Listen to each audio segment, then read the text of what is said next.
नमस्कार साथियों। देखिए, आज के इस वीडियो में हम हिंदी साहित्य का इतिहास से डॉक्टर नगेंद्र की जो बुक है उसके अंतर्गत प्रथम खंड पूर्व पीठिका तथा आदिकाल। पहला खंड कौन सा है? पूर्व पीठिका तथा आदिकाल। इसका अध्याय जो एक है, पहला अध्याय पूर्व पीठिका। इस पाठ से पेज नंबर 19 से 42 तक कुल 50 प्रश्नों का वन लाइनर रूप में संग्रह किया है, जो कि आगामी एग्जाम्स के लिए महत्वपूर्ण साबित हो सकते हैं। चलिए देखते हैं। पहला प्रश्न हमारे सामने, इस्तवार दे ला लिटरेचर एंदुई ए हिंदुस्तानी जो ग्रंथ है, इसका दूसरा संस्करण कब प्रकाशित हुआ? कब प्रकाशित हुआ? 1871 ईस्वी में। इस्तवार दे ला लिटरेचर एंदुई ए हिंदुस्तानी जो ग्रंथ है, फ्रेंच विद्वान गार्सा दे ताशी का, इसका दूसरा संस्करण 1871 ईस्वी में प्रकाशित हुआ था। पहला संस्करण कब प्रकाशित हुआ? 1839 ईस्वी में। पहला संस्करण 1839 ईस्वी में और दूसरा संस्करण 1871 ईस्वी में। प्रश्न संख्या दूसरा हमारे सामने, सन 1888 ईस्वी में एशियाटिक सोसाइटी ऑफ बंगाल की पत्रिका के विशेषांक के रूप में किस ग्रंथ का प्रकाशन हुआ? किसके ग्रंथ का प्रकाशन हुआ? किसके ग्रंथ का प्रकाशन हुआ? George Grierson. जॉर्ज ग्रियर्सन जो विद्वान है, इनका जो इतिहास ग्रंथ है उसका प्रकाशन 1888 ईस्वी में एशियाटिक सोसाइटी ऑफ बंगाल की पत्रिका के विशेषांक के रूप में प्रकाशित हुआ, the modern vernacular literature of northern Hindustan का। प्रश्न संख्या तीसरा लीजिए, शिव सिंह सेंगर के ग्रंथ शिव सिंह सरोज का प्रकाशन वर्ष 1883 ईस्वी। शिव सिंह सरोज का प्रकाशन वर्ष 1883 ईस्वी। अगला प्रश्न 4 नंबर, मैं आधुनिक भाषा साहित्य का ही विवरण प्रस्तुत करने जा रहा हूं, अतः मैं संस्कृत में ग्रंथ रचना करने वाले लेखकों का विवरण नहीं दे रहा हूं। किसका कथन है?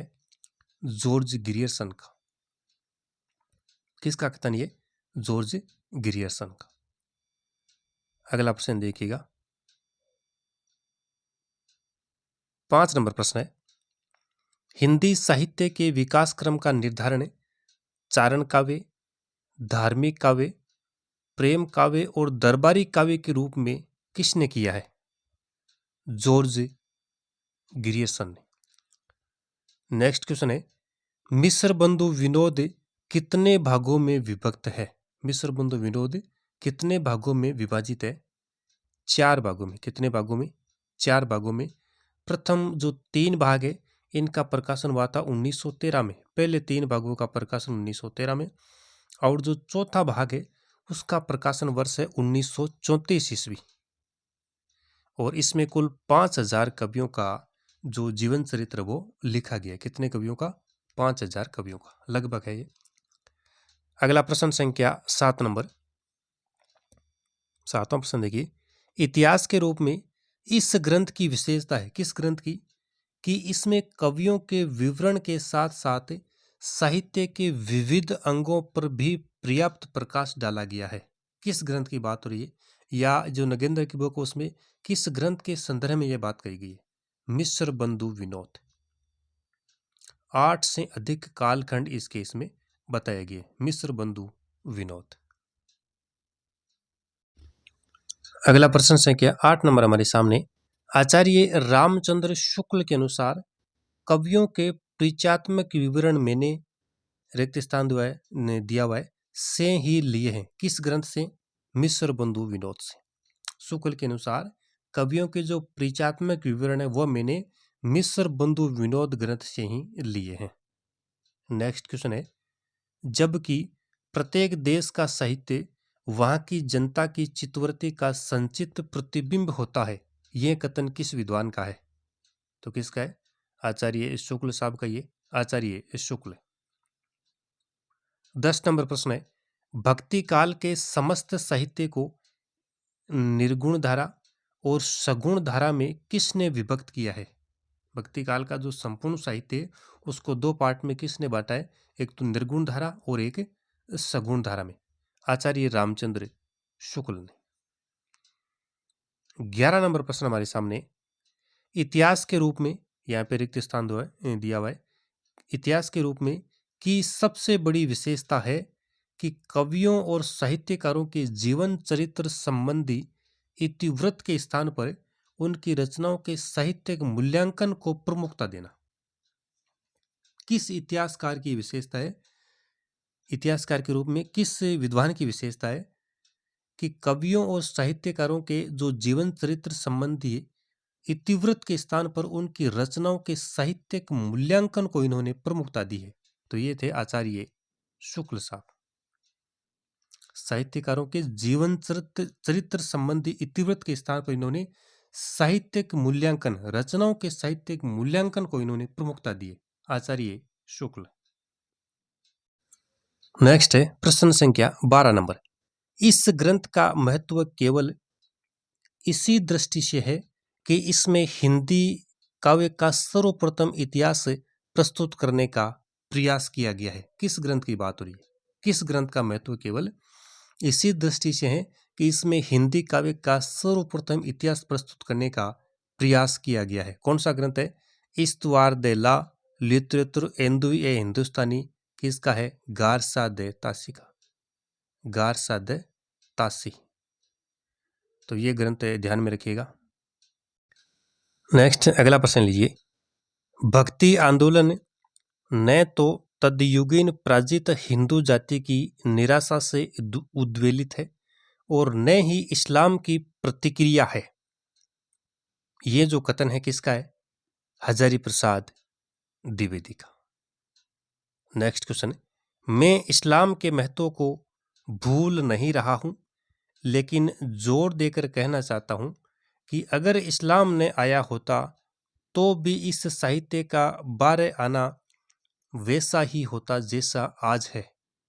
किस विद्वान का यह कथन है, हजारी प्रसाद द्विवेदी का, हजारी प्रसाद द्विवेदी। नेक्स्ट है, हिंदी का संत काव्य पूर्ववर्ती सिद्धों तथा नाथपंथियों के साहित्य का सहज विकसित रूप है, अतः उसे केवल इस्लाम पर आधारित मानने की आवश्यकता नहीं है। ये कथन किस विद्वान का है, तो ये भी आचार्य हजारी प्रसाद द्विवेदी का है। प्रश्न संख्या 16 नंबर है, वस्तुतः वे पहले व्यक्ति है जिन्होंने आचार्य शुक्ल की अनेक धारणाओं और स्थापनाओं को चुनौती देते हुए उन्हें सबल प्रमाणों के आधार पर खंडित किया है। कौन है वो पहले व्यक्ति, हजारी प्रसाद द्विवेदी है साहब। तो देखिए काफी इंपॉर्टेंट फैक्ट है, नगेंद्र की बुक से यहाँ से सीधे सीधे सवाल एग्जाम में बनते हैं। अगला प्रश्न लीजिए, 17 नंबर पॉइंट है, किसी भी घटना, रचना या धारा की शुद्ध विकासवादी व्याख्या करने के लिए परंपरा और युग स्थिति दोनों पक्ष ही विचारणीय है। आचार्य हजारी प्रसाद द्विवेदी ने जहां परंपरा पर बल दिया है, कहां पर, इन्होंने किस पर दिया है, परंपरा पर बल दिया है, वहीं आचार्य शुक्ल ने युग स्थिति पर बल दिया है। आचार्य प्रसाद द्विवेदी ने तो परंपरा पर बल दिया और शुक्ल ने युग स्थिति पर बल दिया, इसलिए दोनों के मत इस दृष्टि से एक दूसरे के क्या है, पूरक है, एक दूसरे के पूरक।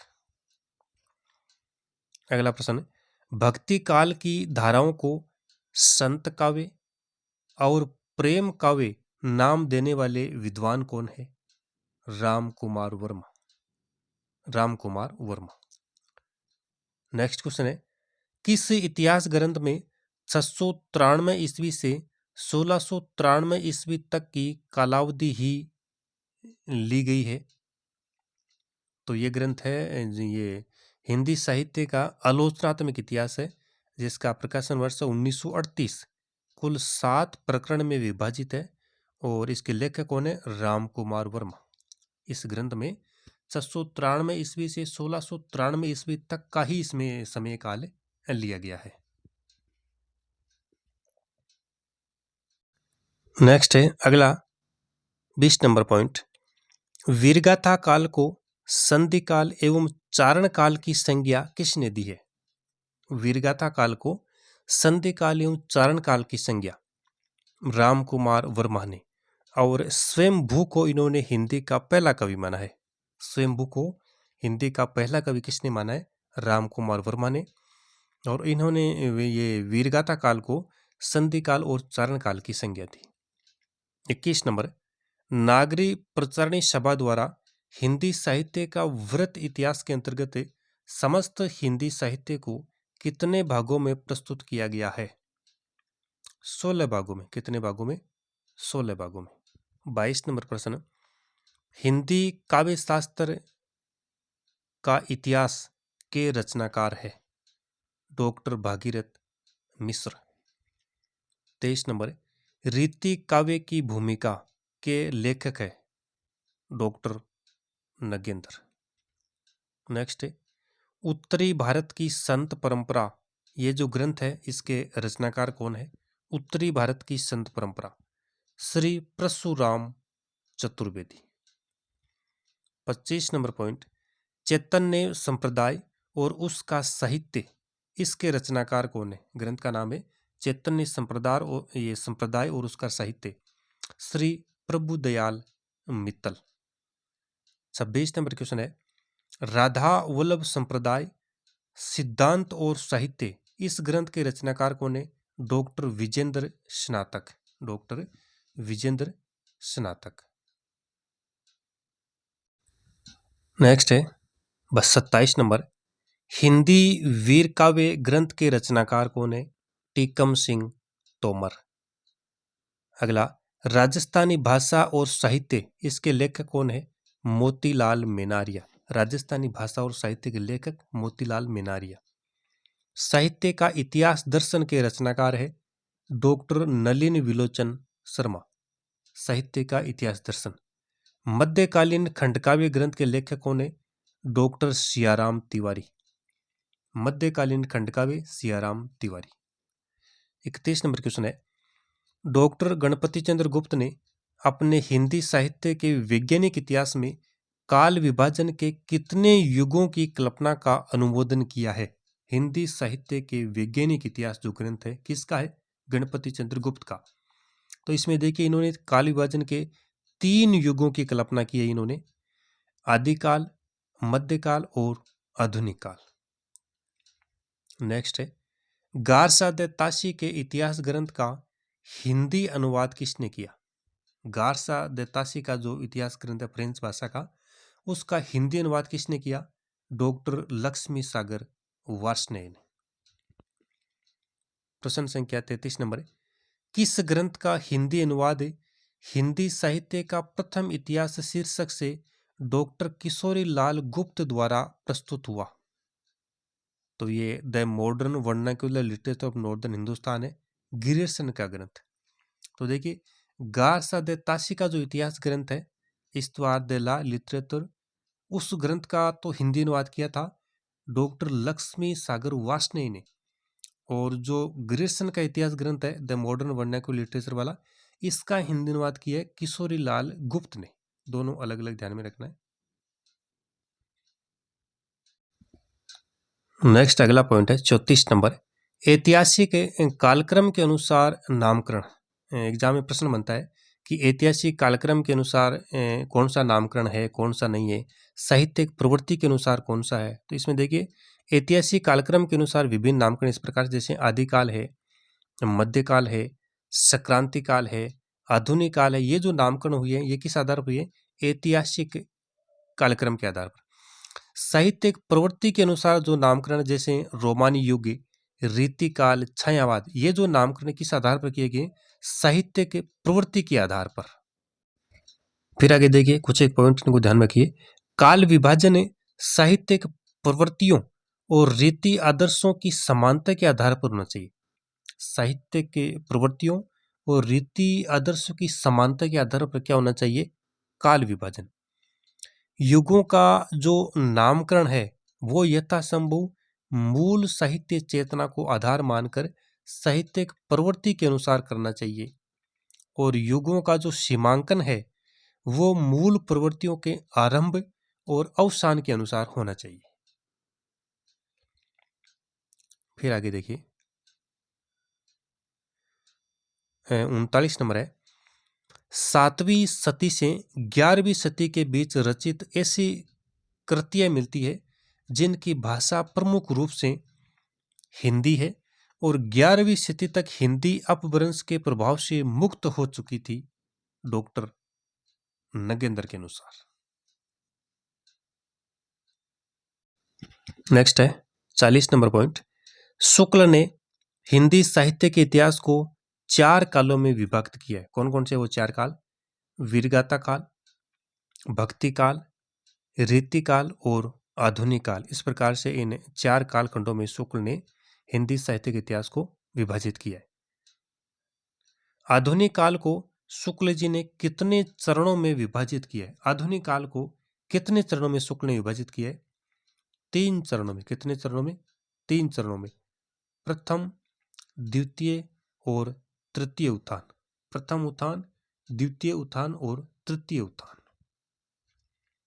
अगला 42 नंबर पॉइंट, हिंदी साहित्य का प्रथम इतिहास जो पुस्तक है, इसके लेखक कौन है? डॉक्टर किशोरी लाल गुप्त।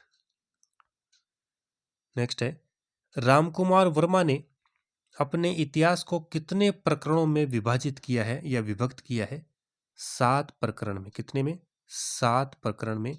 संधि काल, चारण काल, भक्ति काल की अनुक्रमणिका, भक्ति काल, प्रेम काव्य, राम काव्य और कृष्ण काव्य। इस प्रकार से इन्होंने 7 कालखंडों में अपने इतिहास को विभाजित किया है। फिर लीजिए प्रश्न संख्या 44 नंबर, हिंदी साहित्य के रसज्ञ कहा जाता है किनको? डॉक्टर राम प्रसाद त्रिपाठी को हिंदी साहित्य के रसज्ञ कहा जाता है। पुनर्जागरण काल कहा जाता है भारतेंदु युग को। जागरण सुधार काल कहा जाता है किसको? द्विवेदी युग को। और रचना है कवि नामावली, ये किसकी रचना है? बेनी माधव दास की। कवि नामावली बेनी माधव दास। एक रचना है भक्त नामावली, ये किसकी है? ध्रुव दास की। कवि नामावली अगर पूछे तो बेनी माधव दास, भक्त नामावली पूछे तो ध्रुव दास। राग कल्पद्रुम जो रचना है ये किसकी है? कृष्णानंद व्यास। राग कल्पद्रुम जो रचना है ये किसकी है? कृष्णानंद व्यास। और अंतिम जो प्रश्न है वो है 84 वैष्णवन की वार्ता के रचनाकार कौन है? गोकुलनाथ। 84 वैष्णवन की वार्ता गोकुलनाथ है। एक रचना और है देखिए 252 वैष्णवन की वार्ता। 252 वैष्णवन की वार्ता, ये जो रचना है ये भी गोकुलनाथ की है और 84 वैष्णव की वार्ता ये भी गोकुलनाथ की। दोनों रचनाएं गोकुलनाथ की। तो साथियों ये कुल आज के 50 के लगभग प्रश्न या पॉइंट्स में लीजिए। हिंदी साहित्य का इतिहास डॉक्टर नगेंद्र की बुक है उससे लिया गया। उसका जो पहला खंड है उसमें अध्याय नंबर 1, इसमें लगभग 16-17 अध्याय है। 4 खंडों में ये पुस्तक विभाजित है, 4 खंडों में, और 17 इसमें अध्याय है। तो जो 1 नंबर अध्याय है उसमें जो प्रकरण था पूर्व पीठिका, उससे संबंधित आज के ये प्रश्न लिए गए थे। आगे के वीडियो में हम कोशिश करेंगे दूसरा जो अध्याय है जिसमें कंप्लीट आदिकाल दिया हुआ है उससे एग्जाम के अकॉर्डिंग महत्वपूर्ण प्रश्नों का संग्रह करके आपके सामने प्रस्तुत करें। तो आज के सेशन में इतना ही। धन्यवाद।